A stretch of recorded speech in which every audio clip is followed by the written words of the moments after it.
Ignition sequence has started. 6, 5, 4, 3, 2, 1, 0.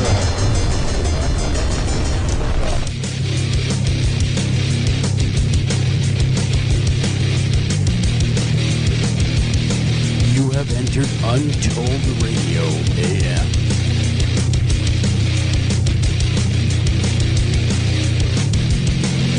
And now broadcasting from a secret location, your hosts, Joel Sturgis and Doug Highcheck. And welcome to this edition of Untold Radio AM. I'm your host, Joel Sturgis. Right along with me is Mr. Doug Highcheck. Doug, how you doing tonight? Doing good. Yeah? Yeah, it's summer-ish out there. I say ish because up here, it's cold. I don't know about where you are. Yeah, it is real cold. Like, they're talking snow cold. Yeah. It went from 90 to the 50s. Yeah, then the door slammed. And boy, did it slam hard. Slammed it right on my toe is what it did. It was horrible. Horrible.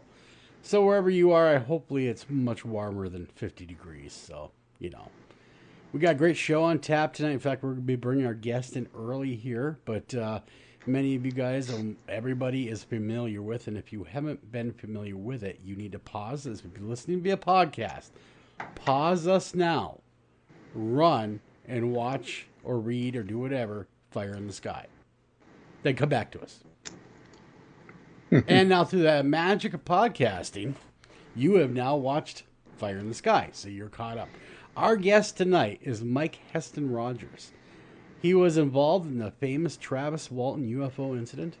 Mike was Travis's boss of the Timber Stand Environment crew at Snowflake, Arizona in 1975, when Travis Walton was seemingly taken aboard a strange, unidentified UFO and was missing for days.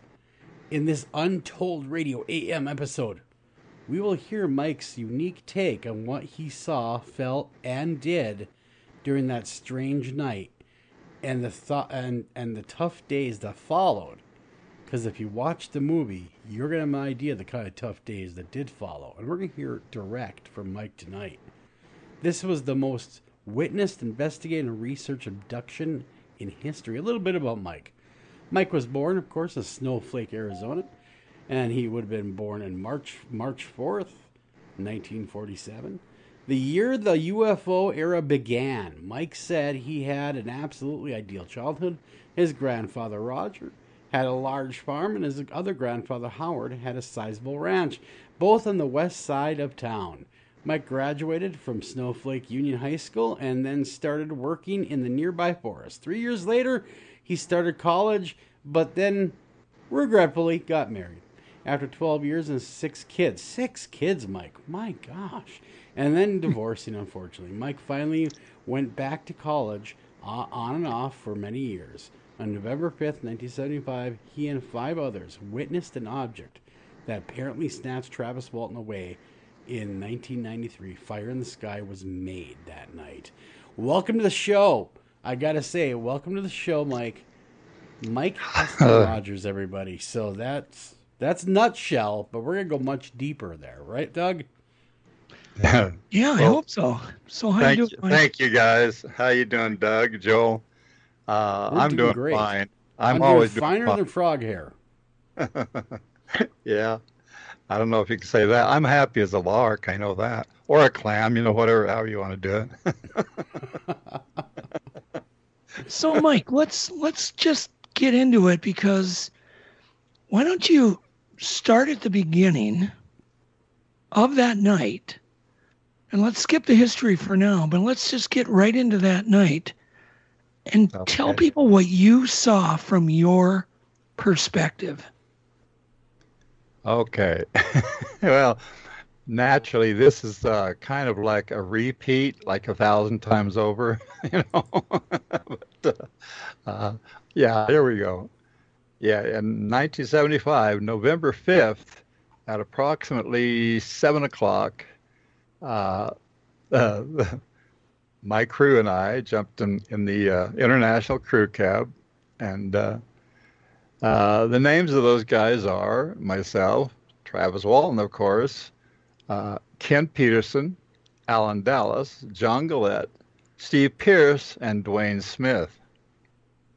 Anyway, 7 of us all together, and we headed out. And it was, of course, it was a very rough logging road. Okay, and at first it went uphill so steep that you couldn't have done it without really good traction. I didn't have a 4-wheel drive. I had an International crew cab, but I made it up that road, but it was very slow. So by the time we got up on the level, it was like 10, 12 minutes later. And then, of course, I was up on a stretch of road that was a little bit flatter, still going uphill. But anyway, once we got up on the level, these guys started seeing a light through the trees. And I had to keep my eyes on the road. My truck was rather quiet. I had previously knocked the muffler off, but I had a new one put on, so it was quite quiet. And so when we got up around through a dense area, a very thick patch of pines, broke into a clearing, and Travis yelled at me, "Stop the truck!" And without even saying anything more, he jumped out of the truck. I was driving, he was on the front passenger side, and there were 4 guys in the back. Ken Peterson was sitting right in the middle between me and Travis. Anyway, he took off running. Well, at that point, I stopped the truck, and I couldn't see this object. Okay, we just come around that thicket, and big trees, small trees, you couldn't see through it, okay?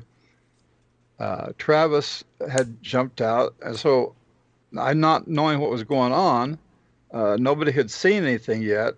They were at that time. They were. I wasn't seeing anything, and so I turned the truck off, and I set the parking brake.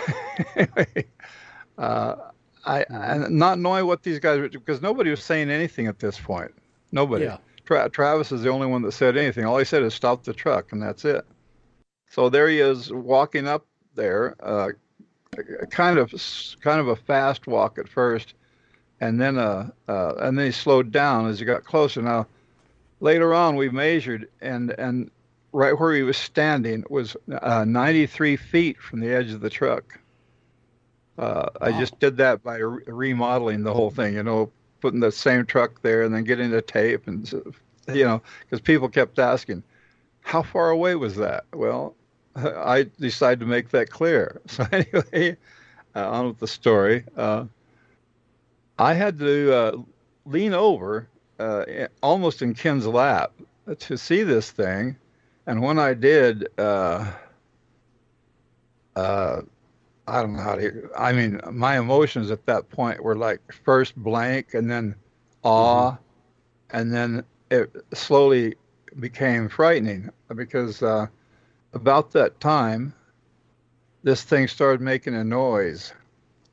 And at first it was just a kind of a not very loud. You could barely hear it. It was like a beep at first, and then pretty soon it gained until there was both a high pitched whining sort of sound and a rumble that I could feel through the handle, the steering wheel. And anyway, let me get a drink. Right? I get dry mouth, sometimes when I talk. Anyway, Travis got up to this. Right, there was a brush pile there, pushed up by logging cats, and it was debris left over. So it was small things and large things all in one pile. The pile was like, I don't know, 20 feet in diameter, maybe 7 feet high. Well, anyway, he got up there and he was standing. He was getting as close as he could to it, and from my perspective and looking at the angle he was looking at, I could tell exactly where this object was, and so could everybody in the truck. And of course, everybody described exactly the same thing. There's no deviation. And I don't know if any of you guys have talked to Steve Pierce or John Gillette. They're the only 2 remaining witnesses that will speak. Now, Ken Peterson is still alive, but barely, as from what is my understanding of it. He's, of course, all these guys are a lot younger than I am, you know. Yeah. And anyway, including Travis. But this thing was like pretty much above the slash pile, and it was about 20 feet in diameter. It was my best estimate, somewhere between 15 and 25. Put it that way, because you know it was you know how it is. Like if you see a water tank up on a hill or something, you know, if you get up close to it, you're only seeing about 1/3 of its actual size, because your angle of view gets cut off by the edges of this cylindrical object. Well, that's the way it is with anything cylindrical. So we weren't. It was very hard for us to actually gauge the actual size of it, but I would say 20 feet in diameter. Okay, and it had a framework. In fact, if you have any illustrations of it, which there are in Fire in the Sky and things like that, not the movie. The movie had great departures from the actual story, and well, Travis stood there, just transfixed for like 5 seconds or so. He just had his hands in his pockets, looking up at this thing, and he got a little bit frightened because, you know, this thing, like I said, the sound just kept getting louder and louder and more obvious, you know, as time went, seconds went by. In fact, I've gone through it in my mind several times, and that could have taken as little as 20 seconds, a minute at most, to the point of him getting hit. And so, you know, he was reacting to that sound, you know, plus the fact that the thing didn't fly away, as he explains it. He expected it to fly away. That's why he ran up there, or started to run up there, But it didn't anyway. So he ducked down under the piece of log that was sticking out of this slash pile. And he sat there for a few seconds, and then he was starting to feel this rumble himself. I mean, pretty powerful. It was like shaking the ground pretty hard. And I tell you the truth, at that point, it sounded to me like a diesel engine. If you've ever stood close to a great big diesel train, like especially a diesel train, you'll feel that rumble. I mean, and it was like that, okay? And he was feeling that even more than we were. So he ducked under this log, but of course the log was only like, I don't know, 8 or 10 inches in diameter. It wasn't giving him any protection. It was just a reflex on his part. So he stood up, because at this point, everybody in the truck, including me, was yelling at him to get back, get away from it. And he apparently took our advice. He turned as to leave, and bang, just as soon as the instant he stood up, it hit him. And I didn't see it, because at that point, I had turned away, you know, in apprehension, to turn the truck back on, you know, because I felt like something was going to happen, and something did. And so I saw this brilliant blue-green flash. I lit up the whole area brighter than day. And I saw that, you know, through the windshield of the truck as I was turning the truck back on. And so I just jerked my head back around to see him flying through the air. And he landed flat on his back and kind of bounced a little. I mean, he hit the ground hard. And at that point, with everybody yelling at me and everything, and I had the truck on, but I hadn't taken in fact, they tried to go, but the brake was on, so I took the brake off. So it was kind of a hysterical sort of a thing, you know? And we just took off, and where I needed to go down that road, very careful to keep from high centering the truck on a hump, we're talking about a really bad road here where bulldozers had gone through and actually closed the road with big, huge 4 or 5 foot ridges of dirt, you know, to block the road. In fact, to get in there, we had to take a shovel and actually dig down one side of these ridges in order to get past. So, and these things existed like every 100 yards, something like that. Oh man, so they meant business. They didn't want anyone going down that road. Right. Well, of course we had to, but Yeah. That was just the way it was. We understood that it's something we had to do many times on other jobs, and several times on that job, different roads going into various parts of it. So, I took that road rather fast because it scared the hell out of me, and I hit some of these humps kind of like wrong. The truck bounced very wildly. Our heads would hit the ceiling a couple of times, and in fact, that jarring kind of jarred me back to sense. And so, about a quarter of a mile away, I stopped the truck because I realized that we'd left him there, Mm-hmm. And at that point, I got out of the truck, and then the rest of the guys started piling out after me. And when I started to go around the front of the truck, because we were going to stand the headlight, go to the light, right? We were going to I was headed for the headlights, and so everybody else did too. But I looked back and I saw this a light. It was just a light. Okay, it was raised up. You could see it barely through the trees, and it raised up, and it streaked away. Well, I wasn't paying attention to anybody else at that point, but a couple of the guys, in fact, I don't know how many, but I remember Steve Pierce and John Gillette both have said since then, right after that actually, and ever since then, that they saw the same thing. And well, still yet, all these guys were yelling at me, what did I stop for? We need to get out of here, see? I said, well, we left Travis back there. I can't do that, and so I says, everybody stood in the lights of the truck. Okay, all of us there, 6 of us there, and it was just like a commotion, just chaos, just I don't know what you'd call it. It wasn't really an argument. It was more or less just a talking to each other in hysteria, and So anyway, I told him I spun. I says, "Look, you guys, we're going back. I'm going back. You guys can stand here and wait, or you can get in and go, one or the other." And unlike the movie, which has me going back alone, everybody got back in the truck with me, and we turned the truck around and went back very slowly. So, am I missing anything? No. So you get there, Travis is gone.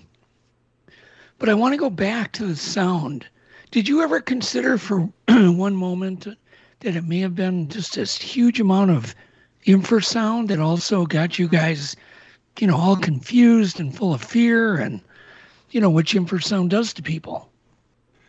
Well, in my analyzation of it, and this is kind of pretty much what everybody says, including Travis, we think we happened upon them by accident. They weren't expecting anybody to be there, be that close. Right. And what they were doing there, I have no idea. Okay, but this thing was hovering, 15, 20 feet above the ground, and 15 feet above that slash pile, put it that way. And who knows what they were doing there? I have no idea. But what we saw was incredibly real. It was totally three-dimensional. There's no way in the world it could have been a hoax or anything like that. A lot of people have suggested that over the years, but especially Philip Klass, But that wasn't a hoax. There's no way it could have been. And the only sad thing is we didn't see Travis get abducted, okay, because we left. We came back and he wasn't there. That's all we really truthfully know about it. So his story is pretty much on his own. See, go ahead. Well, when you were there and you went to go retrieve Travis, was there any, anything you remember, like any markings on the ground, any kind of scorch marks? Was there marks maybe where Travis was, where he was lifted? What did you notice when you came back to the site? Well, when we came back to the site, I noticed his footprints. Okay, but of course, right soon after that, I mean, where he had jumped out of the truck. Okay, because where these bulldozer had pushed up this pile, they had also scraped up a lot of the pine needles. Okay, which just happens with the way that's done, and so it was like an intermittent mixture of bare ground and pine needles, and the pine needles weren't real thick there either. Where there were pine needles, they weren't thick. There's a lot of that stuff was in the piles. So anyway, so right after I got out and the guys got out, and we went kind of like not arm in arm, but shoulder to shoulder, practically, sort of. We would touch each other once in a while, like shoulders or whatever, but it wasn't like we were huddled together or anything. But we did go around, and when we did that, through that clearing and then out into the trees, searching for him, we of course messed up all those. Our footprints intermingled with his, okay, and there were no burn marks or nothing like that. Nothing whatsoever. In fact, the very next day, I mean, we actually searched for him that night with the three authorities, the sheriff, an undersheriff, and a city policeman in Heber. And then, of course, the next day, real early, like 7 o'clock in the morning, there was, I don't know, 60, 80 or more searchers there, which surprised me because they were there even before I got there. But when I did, I was with Travis Walton's brother, Dwayne Walton, and of course he passed away here a few years ago, and so did Dwayne Smith, and so did Alan Dallas. Okay, yeah, all of whom were younger than I. Wow. I don't know. I mean, I've got longevity in my blood. My grandfather lived to be 98, and my two of my grandmothers lived way into their 90s, and my grandfather Howard died of a strangulated hernia when he was 64. So who knows how long he would have gone otherwise? But yeah, there is longevity there. So I might live with today's medicine and all that stuff. I've had nightmares of living to 104. As you call them, nightmares, Sure.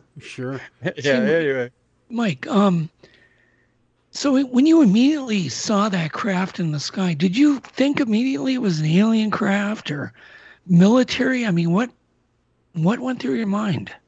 What went through my mind was that it was alien. I mean, okay, it couldn't have been anything that we had. I mean, in the last 20 years, and see, this was 45 years ago. See, in the last 20 years, we have developed some amazing things. In fact, the stealth bomber, the stealth fighter, and then these jets that can hover in the air and then go at like Mach 2 or 3. Mm-hmm. Those have only come along after that. Yeah. Okay. Yeah. And those are the closest things that could have even rivaled that, and they don't rival it. There is no way. There is nothing that can of that shape that can set in midair perfectly still. Okay. Mm-hmm. And look like that. So it was round. The craft was round. Well, and yes, right. Yeah, it is shot. Just Travis like they say, two pie pans put lip to lip. That's what it looked like from my angle, we could only see the essence of a dome, Mm-hmm. and of course Travis couldn't see that at all. But Mm-hmm. so that's the way I painted it once, and then the second time I painted it from his perspective. Yeah. And of course, my artistic abilities have gotten better as time goes by, like most artists do. Yeah. And so, I'm sorry. I don't mean to rush you at all, but you come back. Travis is gone. You're searching with the authorities. Who called the authorities to alert the authorities that Travis was abducted or missing? Well, there are so many departures from the movie. It's kind of hard to even say the movie was about this, actually. Mm-hmm. In fact, Travis's part was just completely fictionalized. I just don't know why. But anyway, out of our hands, you know. Yeah. So what was your next question? Well, who alerted the authorities that he was missing? Yeah. Well, unlike the movie, it wasn't me. It was Ken Peterson. Because we had a discussion on the way back into Heber there, which was, like 12 miles, I think, from where we actually were, and went back rather slow. I was just trying to gather my thoughts about it all on that drive back, and of course, in order to do that, I had to concentrate, and so I drove half the speed I would have normally driven. So when we got back in Heber, I told Ken, I says, I can't call. Somebody needs to call. Ken Peterson was fairly adamant about, well, we need to call. He's one of those kind of guys, the authority. Mm-hmm. He recognizes authority. So do I, but I just wasn't ready, to tell anybody because I wasn't certain how to be taken. And so he got out and he called. And within, I don't know, 5 minutes, the town policeman, I guess you'd call him, his name was Chuck Ellison.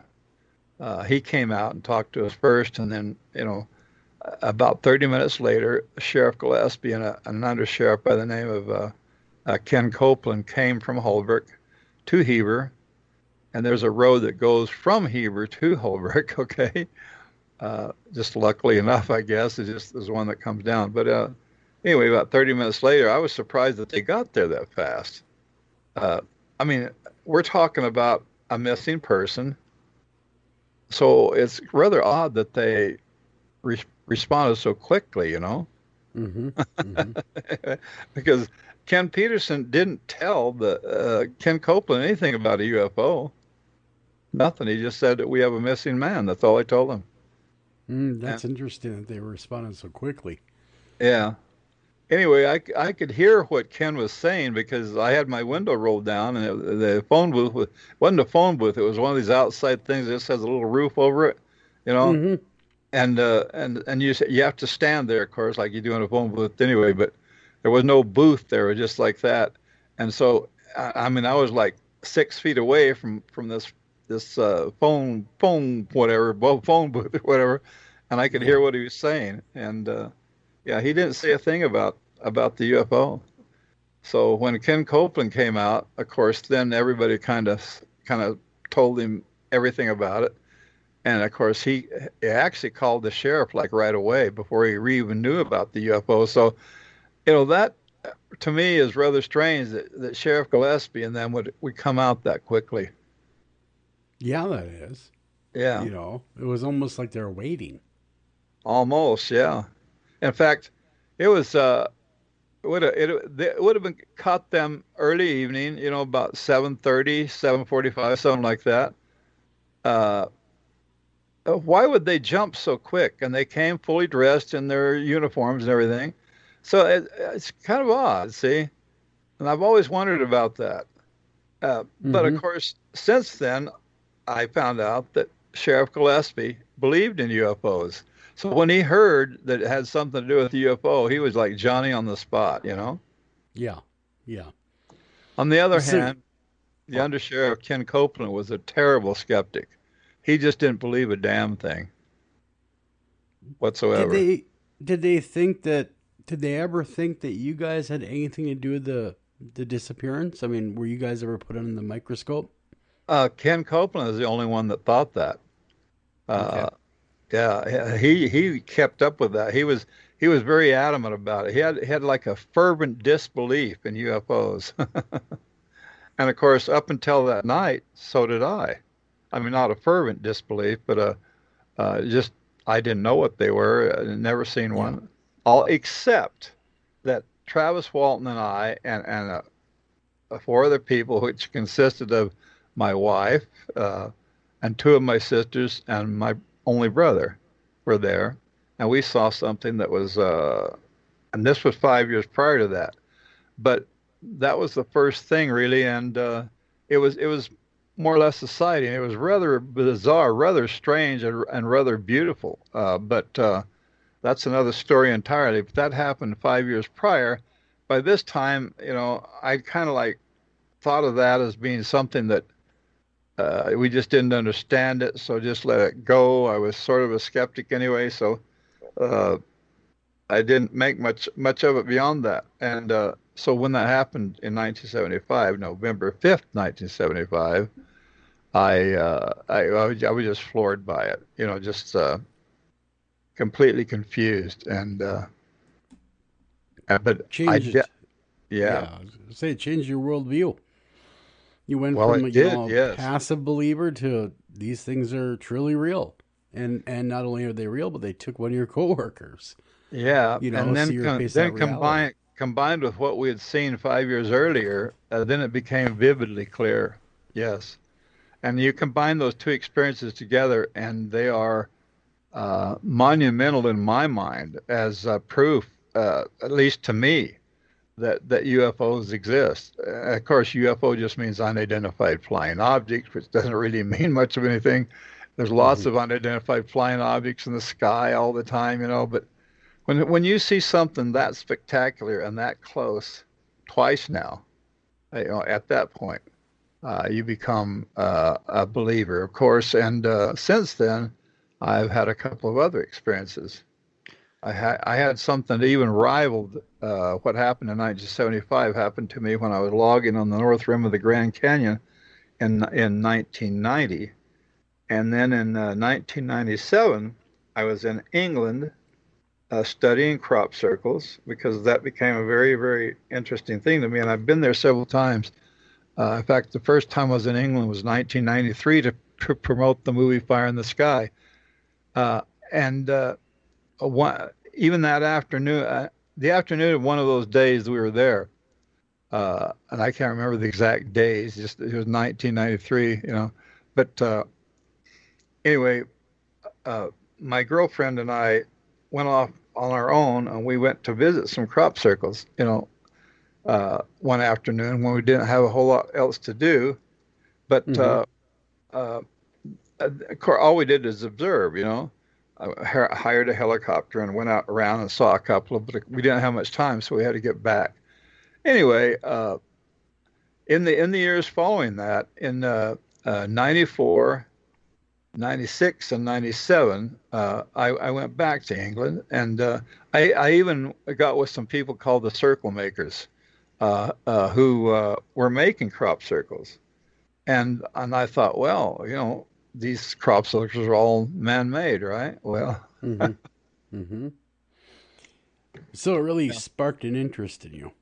But you see, in 97, in fact, it was the last time I was there because I didn't go back anymore.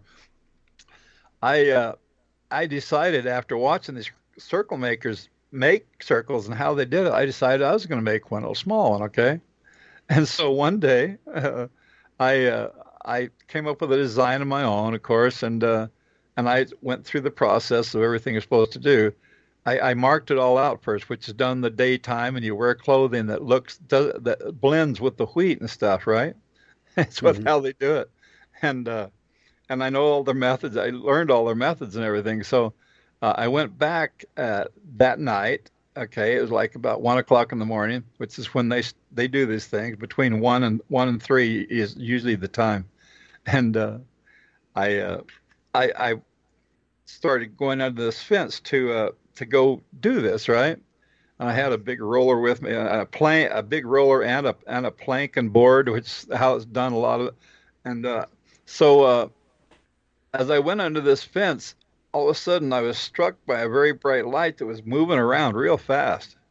And then because I had spent the day marking out this crop circle on the ground, because you look at the ground and reflection is very, very bad. So I had these very special. I mean, I bought them there in England, but they were like ultra UV ray glasses, And I had them just clipped on my pocket, because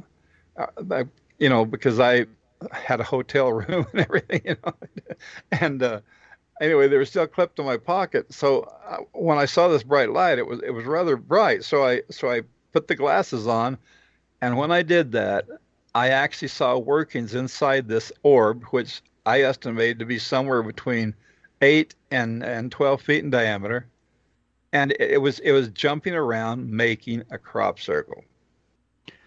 So you go there to fake a crop circle, and you end up getting the real deal. Convinced. That's exactly right. Wow. So all in all, whammy. I've had a couple of sightings and 4 very close encounters. No abduction. Travis, the only one that I know personally that has been abducted, claims to have been abducted. Okay, so you saw this one orb and you saw it making a circle. I mean, continue on with your story. Oh, with that? Yeah. Oh, well, it made a crop circle, and it did it in like 1 minute's time. I mean, it just jumped and buzzed around. It made a kind of a crackling sound, and I don't know how in the world it was doing it, but I could see very clearly, and I've done several illustrations, photorealistic illustrations. Mm-hmm. Wow. And, yeah. Interesting. And so did you get scared and get out of there, Mike, or? No, I didn't get scared. I've had enough of being scared, UFOs. So I sat there and watched it at least as best I could. Like I said, it was moving very fast. Wow. and jumping around. And it wasn't the only one. There were 2 or 3 others over a ways, but they're all moving so fast. It was hard to see what was going on, because it was dark, very dark. It's like the dark of the moon, I think. And so the next, I didn't even wait until the next day. I couldn't. I was, I couldn't go back. After this thing was gone, I was so dazed by it, and I was so thrilled by it, that and I had to get on the plane early the next morning, so I wasn't able to go back. I just know it made a crop circle. I don't know which one, I know where it was. Yeah. I know where it was. It was actually just beyond what they call it, a big kind of a conical shaped mound of dirt that is like maybe 60 or 70 feet tall. I can't remember the name of that. Were you alone making this crop circle, or did you have help, or was there any witnesses? No, no, I was the only one there. That must have been strange to see. Sorry, I took a drink of water. It went down the wrong pipe. Well, that is interesting. I was just going to say, it sounds like you're the UFO magnet, Mike. Yeah. Well, I don't know about that. Once you see one. I witnessed the Phoenix Lights, okay, but I do not believe it was a giant triangle, like everybody says. The skeptics, of course, say it was a A-10 warthog coming back from somewhere in Nevada. But that doesn't jive with a lot of things either. What I saw was a giant triangle, but it was not. From my perspective, on top of a hill over near Prescott, Arizona, it was some kind of a hoax, some lifted by like lighter than air gas or something.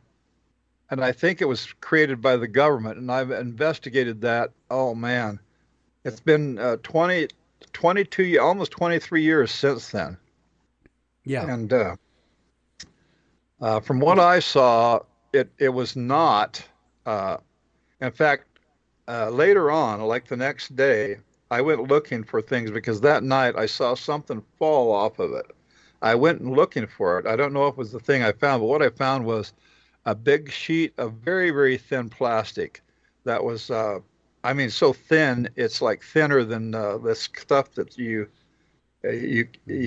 put down on the floor covering for, to paint. these drop cloth things, super thin like that, right? And it was like a kind of a gray. You could see through it, but it's sort of gray like. And it was 10 feet wide, and the piece I found was like 35 feet long. Mm-hmm. It was all kind of crumpled up when I found it, but that's what I saw fall from that. So what does that tell you? What does that tell you? So you're believing that the Phoenix Lights were a hoax? It was, I believe put together by somebody. Yeah, and I think it was the government had hired like a contractor or somebody. I don't know how they did it, but I got the impression that it definitely was a hoax. It was like a third of a mile wide. A lot of people say a mile wide. One person even said 8 miles wide. No, it wasn't. Because I'm pretty good with judging things. I've always had really good eyes and a good ability for depth perception and perspective. The whole thing. And it was a third of a mile wide. In fact, I did what you call a snap triangulation. It's something I learned to do in the woods when I was trying to figure out how far away a tree was or how far away a hill was or whatever. You do this thing which is done rather quickly, and it's like stepping 20 feet to your left, 20 feet to your right, and then doing a triangulation on that basis based on certain markers. It's kind of hard to explain, but you can find out how far away something is. And of course, if you do 2 snaps, you can find out how wide something is. And I did one of those that night. It was done rather quickly, but I determined it was about a third of a mile wide. And I determined that it was moving at about 75 miles per hour. So something that huge, it would have been an airplane, could not possibly have stayed in the air. Mm-hmm. Mm-hmm. Because the wind was blowing exactly that speed.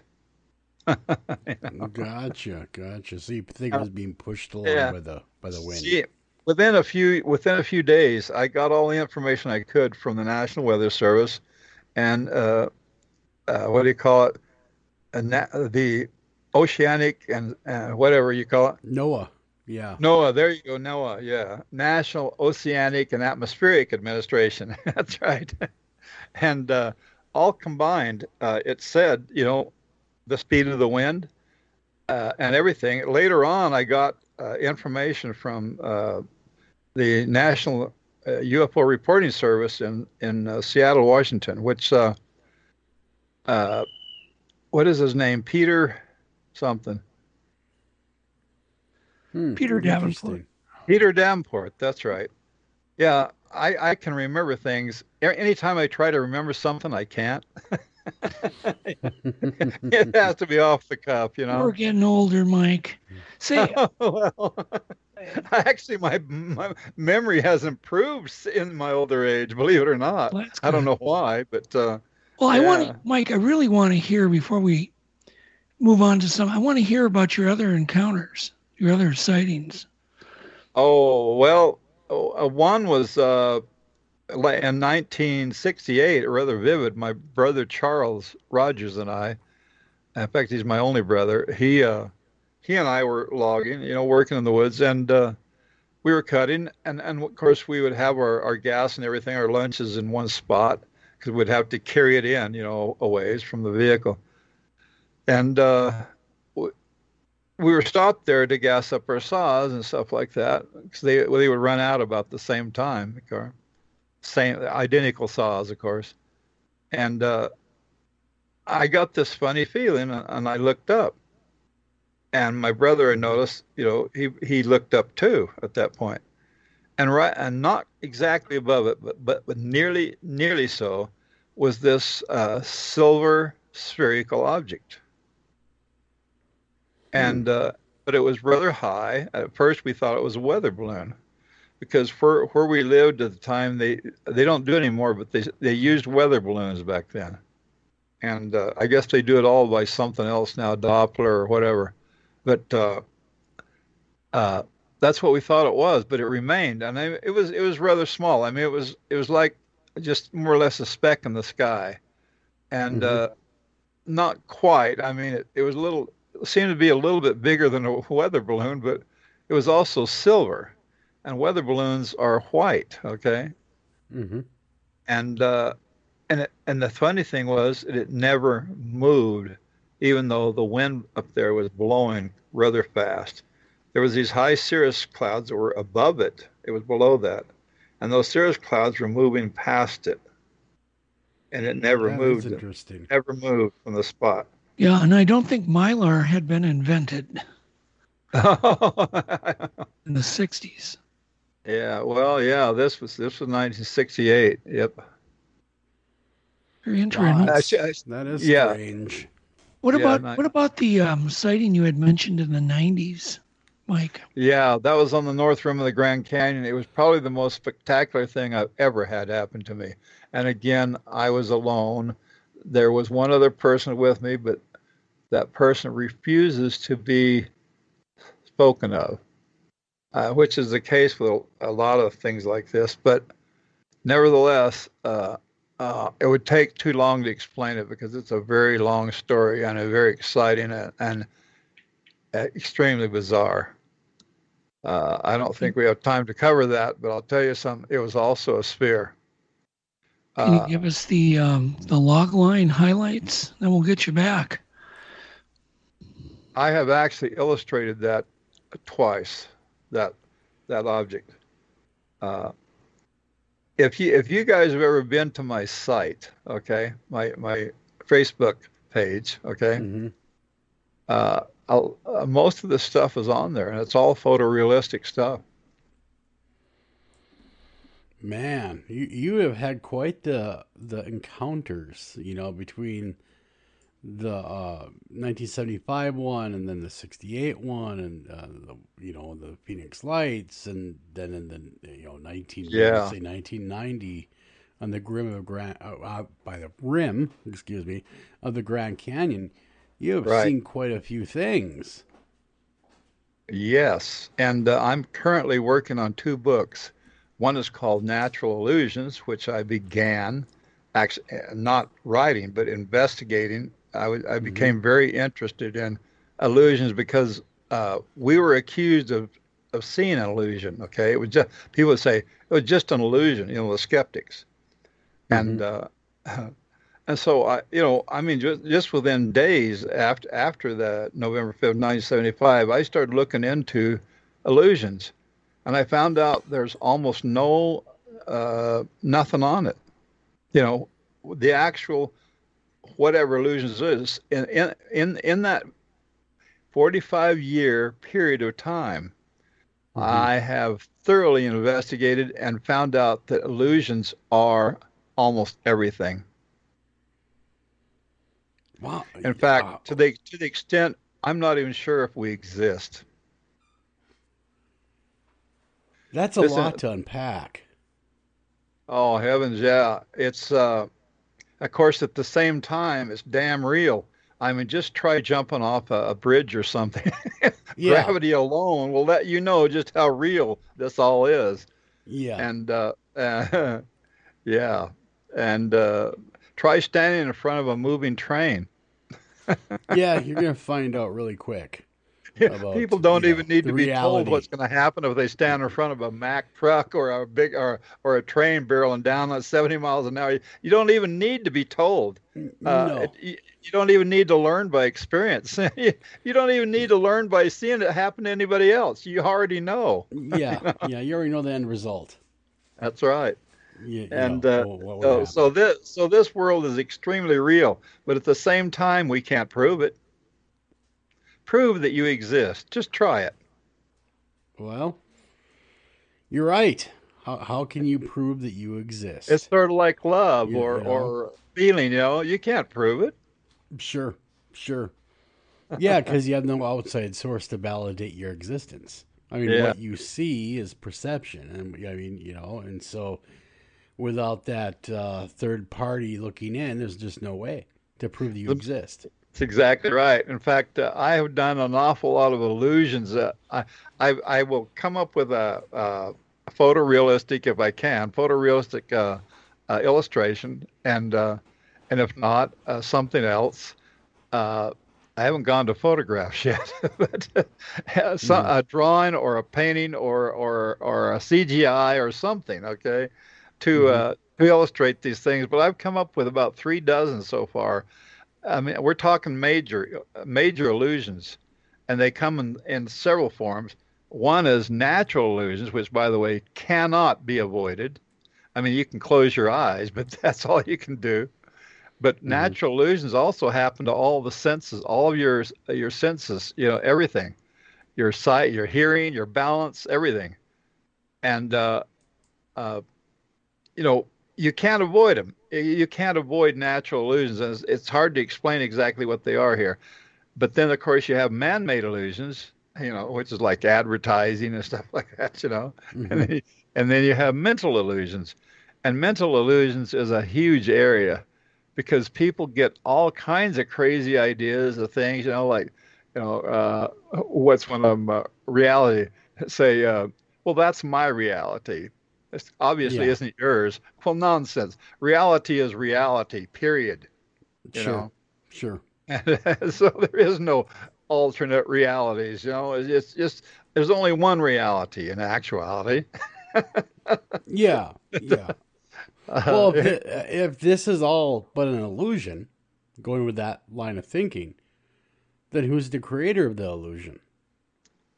Who knows? There are so many unanswered questions. In fact, they're all unanswered questions, aren't they? I guess we can get right down to it. Yeah, you're right. Most things are. You can't prove anything, and you can't find evidence. I mean, a person's mentality is where it is, and all you got to do is get drunk and find out that you can perceive reality totally different from the way it really is. Yeah. And so I quit doing that when I was 20, because I like seeing reality exactly as it is, and I don't like that feeling of not seeing exactly. I want my perspective to be pure and clean and wholesome. I don't do drugs of any kind. I don't drink anymore. I mean, I haven't for years and years. Matter of fact, I haven't even had a beer in so long I can't remember. Speaking of reality, Mike, the movie was so far off. So when Travis came back, was he in bad shape physically? Was he in pretty good shape? Can you get into the details of the reality? Because I wasn't there. His brother Dwayne had whisked him up. He'd gone out. I didn't even know what was happening. They had gone out and gotten him from a phone booth in Heber, and they brought him briefly back to Snowflake, and then they took off almost immediately, just Travis and his brother Dwayne, down to the valley to Dwayne's house at the time in Tempe. Of course, Dwayne died here about 8 years ago, but and I don't even know why or what the deal was with that. Travis has been very. He won't even say why. Okay, but I suspect it could have been drugs. I don't know, but because he was younger than me. I mean, in fact, he was 2 years younger than me. But nevertheless, you keep? What did you hear about Travis's condition when he came back? Well, I didn't know anything for a couple of days, and then I traveled down there, and I actually spoke to Travis, and he was rather. Oh gosh, I don't know how to describe it. He was sort of fidgety, but acting a little scared, a little bit. Obviously, dozens of emotions were going through his mind. He didn't know what to do about anything. I mean, I talked to him, but I didn't get much response out of him. He briefly told me a little bit about what had happened to him, but very little. And so I left him alone. I left there. In fact, I started talking to Dwayne about it, because Travis, over a period of time, had told Dwayne about it, pretty much everything. But Travis just didn't say much to me, so I was asking his brother about it. In fact, we went outside and walked down the street at night for I don't know 30 minutes or so, and he filled me in on pretty much everything he knew, and that's basically how I knew the story. So, when was the last time you talked to Travis? You mean lately? Yeah. About 4 days ago. And he came right here to my house. Gotcha. Well, the reason why I bring that up is throughout the years, he must have opened up about it with you Well, of throughout course, the years. Sure. You know, about what truly happened to him. You know, and I can only just imagine, because here you are, from your perspective, you watch this person just disappear, thin air. Well, we didn't see him disappear. Yeah, but he disappeared in thin air, seemingly. You come back in the truck. Travis is nowhere to be found. Right. Authorities are involved. He's gone for how many days? 3 days? Was he gone for 3 days? He was gone for 5 days and a few hours. Okay. And the 5 days is definite. The 5 days is definite. The few hours is skifty. We've come up with like 8 hours, you know. And I guess what I'm leading to is throughout the years of Travis speaking with you, what happened on the ship? I mean, what was his experience like? What did they do to him? What did he observe? Well, he observed, he woke up on a table. This is his story, of course. He woke up on a table very slowly, and he saw what looked like doctors around him. He thought there were doctors with white surgical masks, and he was in a lot of pain. And he, once his vision cleared to where he could see what they were, he was freaked out. That's his words, freaked out, because they were these gray, what they call them, grays, you know. Mm-hmm. He says they weren't like gray; they were more like white. Like chalky skin, and they were about 4 feet tall, approximately. And of course he's 6'1". Then I think now he's about 6 foot. But he jumped up from the table, he says, and he grabbed like a clear plastic tube of some kind off a back wall there, and he started lashing out with it. And he didn't hit anybody, but they had their hands outstretched, like "don't stop," that sort of thing. And they had 5 fingers, okay, but they were very small, like a baby's hand, you know.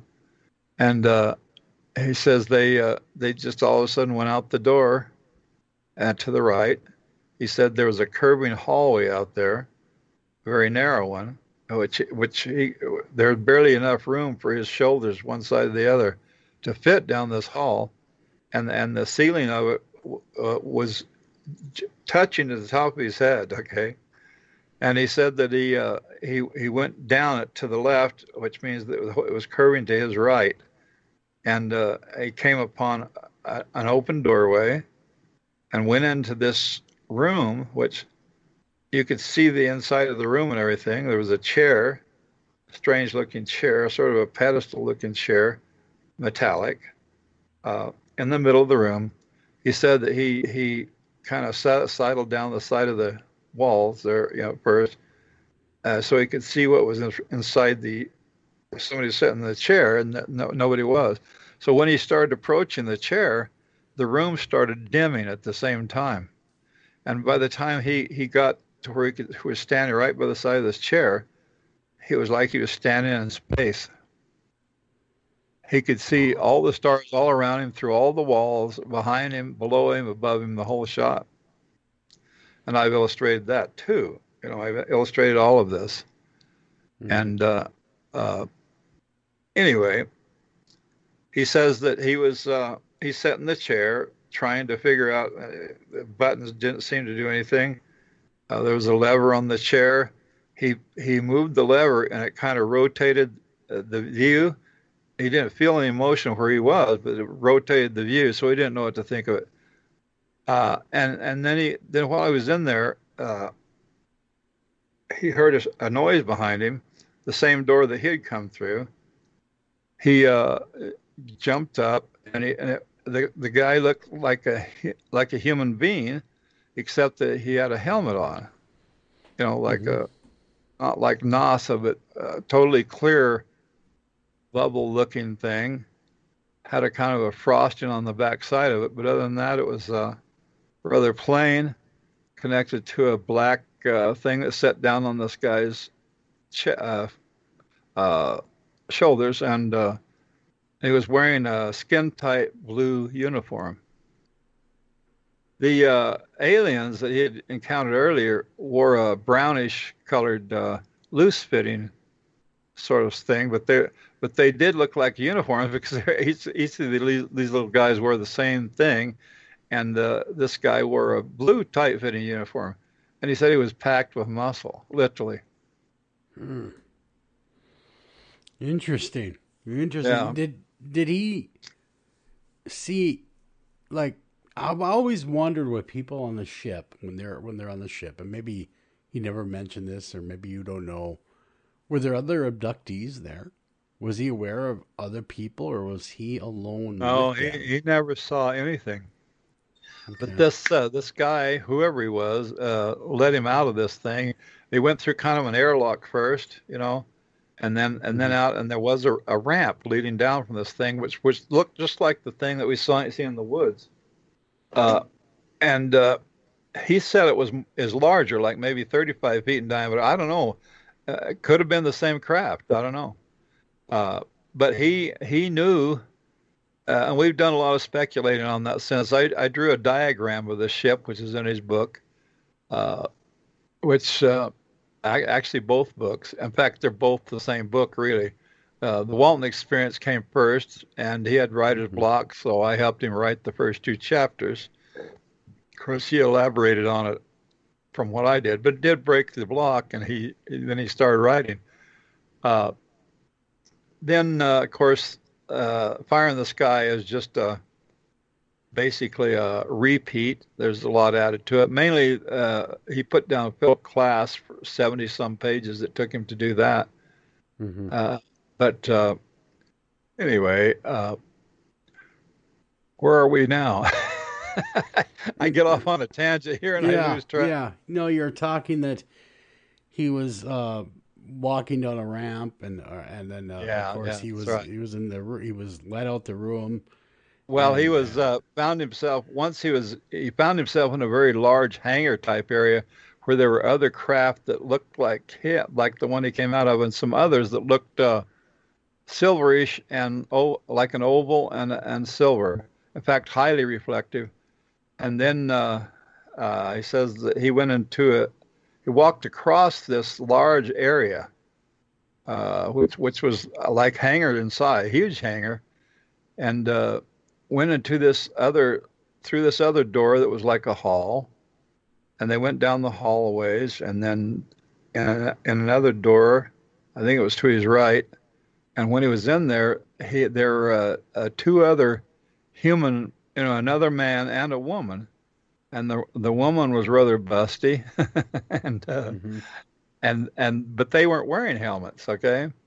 And the guy that had brought him in there left, and so he was just there with these 2 human-looking people, a man and a woman, who were both very good-looking, and both. The guy was muscular. The woman looked muscular, but the way a woman would, And they didn't have helmets on.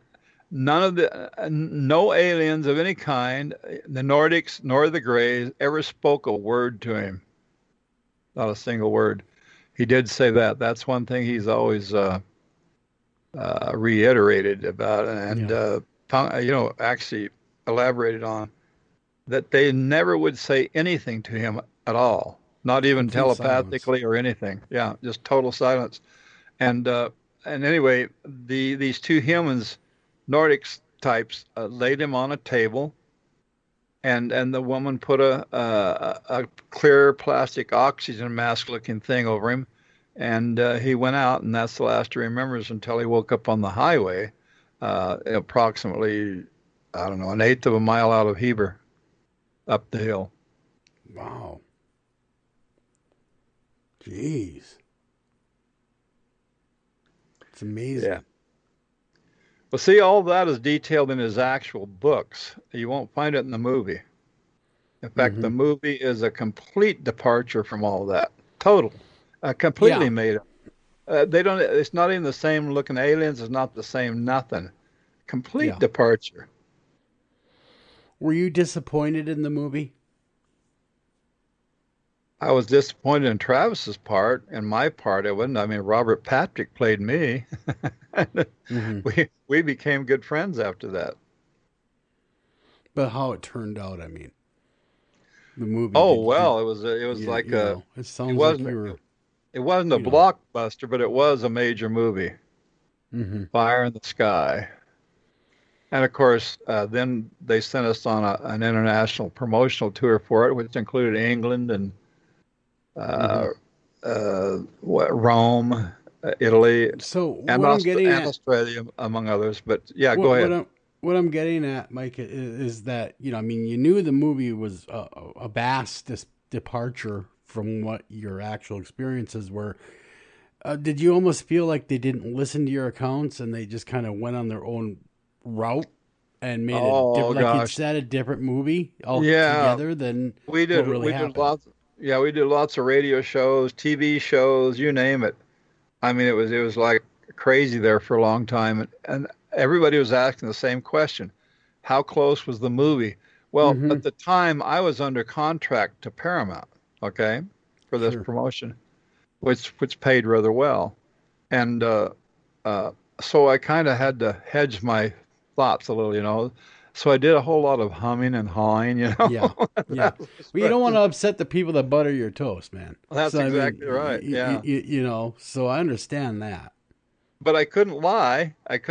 So a time or two, when people would ask me a point of question, I'd say, no, it's not the same story at all.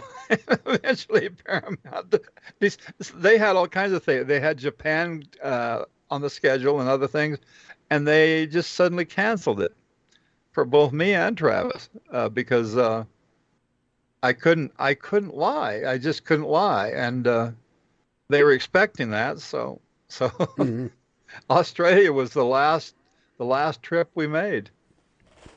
It was a fantastic trip, though. All these years later, the movie's been out since '93. You're obviously not under contract anymore with Paramount. Am I correct? No, I'm not. So you can say whatever you want at this point. Yeah, that's absolutely right. I mean, I could go through. I could trash that movie. I can tell you that there's only 3 names they actually used in the movie, and only 6 characters, not 7. Yeah, and everybody went back, you know, to find Travis, and they didn't follow anything correct. I mean, absolutely nothing. If you go through that movie, not one word spoken, not one thing that happened was actual, not the way it actually happened. Especially that happens a lot in movies, and I know that I'm a good friend with the Perron family. That the Conjuring movie, the first one, was made after. It's a horror flick that's out there.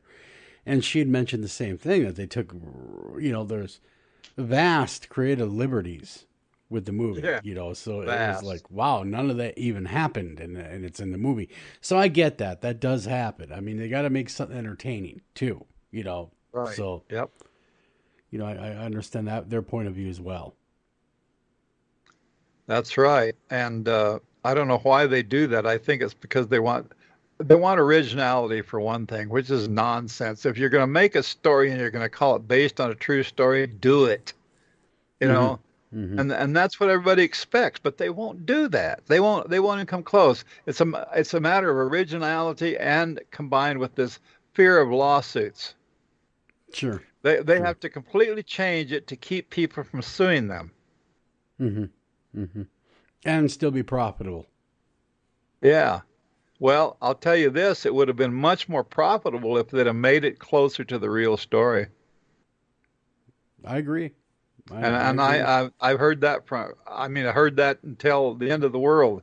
You know, if they would have just told the movie, if they just made the movie the way it really happened, or at least close to it, the movie would have been a blockbuster.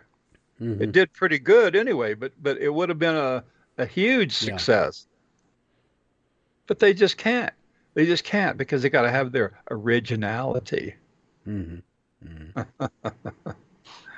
Did they even give you guys a lie detector test, Mike? Absolutely, yeah. They gave all of us a lie detector test on a Monday. On the 6th day after this happened, they gave us a lie detector test down there in the county seat of Holbrook, Arizona. And there's a lot to that, but all of us but Alan Dallas passed the test, and we found out later, after I got into the police records, which they at first refused to give me. It took me several attempts to get the police record. But when I did, there was one in there that said that Alan Dallas had actually passed the part of the test that he took. You see, they do 3 run-throughs of these things. And at least this guy did, because he was very thorough. And he became a believer on account of this, but he wasn't before that. Nevertheless, Alan Dallas had 2 run-throughs that he actually sat through and actually passed. The 3rd run-through, he passed the part right up to where he quit and tore himself loose from the machine and stomped out. And Alan told me this. The examiner told me this, Mm-hmm. And so, nevertheless, all but Alan passed the test, and Alan passed the part of the test that he took. Why did he stomp out? Do you know? Apparently, I didn't know it at the time, but apparently he had robbed a store or something. It was kind of like that. He was sort of a hoodlum, Mm-hmm. I knew that. In fact, I had a fight with him about a week prior to that, where I pretty much kicked his ass, because he had stolen the headers off a very expensive automobile, a racing automobile that my brother owned and had parked in my backyard. And he stole those headers and he took them. I went looking for them. Once I found the headers were missing, I knew who took them. And in fact, one of the other guys told me that Alan took them. So I went chasing for him through town and finally caught up with him. And I had a fight with him. He got pissed at me and he threw the headers down at my feet, Mm-hmm. He had to go into another guy. Apparently he had sold them to this guy. He went in there and took the headers back, whatever happened there. Anyway, he threw them at my feet and kind of pissed me off, So I says, Alan, why in the hell are you mad at me? You're the one that took them. And he started calling me names. So I busted him in the mouth. And then we got in a fight, and he eventually ran across the street and started yelling at me. But I blooded his mouth and everything. Wow. Anyway. So he stole your exhaust headers. Yeah, this was like I say a week before. And so he came to my house that night and says, "Do I still have my job?" And I says, "Well, Alan, I didn't fire you.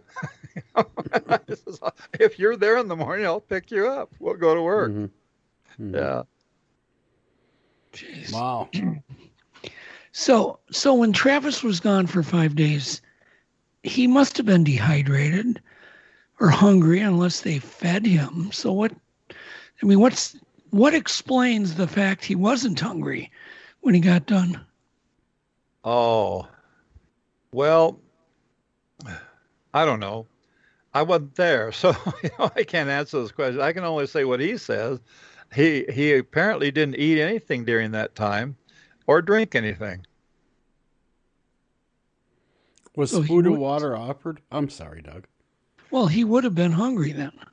Oh yeah, he ravenously hungry, and he also very dehydrated. And his brother Dwayne says that, and of course there was a Dr. Kendall that investigated, checked him out, and he says that.